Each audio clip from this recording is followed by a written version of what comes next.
Diabetes তো আজকাল একটা মহামারী হয়ে দাঁড়িয়েছে।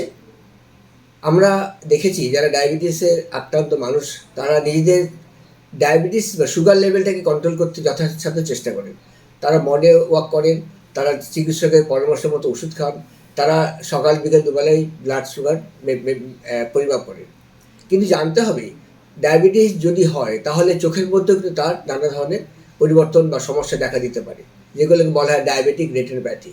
অর্থাৎ ডায়াবেটিস যদি বেশি দিন থাকে চোখে বা খুব বেশি মাত্রায় সুগার লেভেল থাকে, তাহলে চোখের মধ্যে যে সূক্ষ্ম ব্লাড ভেসেলগুলো রয়েছে তার থেকে ধীরে ধীরে রক্তক্ষরণ হতে থাকে।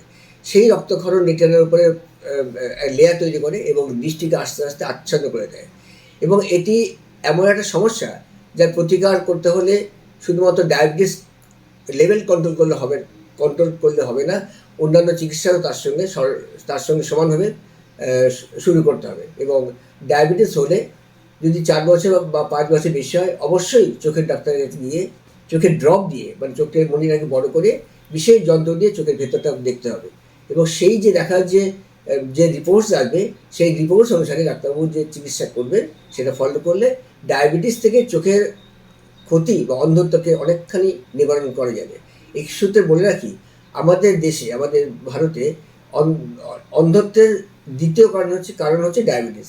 প্রথম কারণ ক্যাটারাক্ট, ছানি, যেটা সহজেই ট্রিটমেন্ট করে সমাধান করা যায়। দ্বিতীয় কজ অফ ব্লাইন্ডনেস হচ্ছে ডায়াবেটিস। সুতরাং ডায়াবেটিস হলে কখনোই চোখের ডাক্তারের থেকে দূরে থাকবেন না, তাকে দেখিয়ে ডাক্তারের পরামর্শ মতো চিকিৎসা করবেন।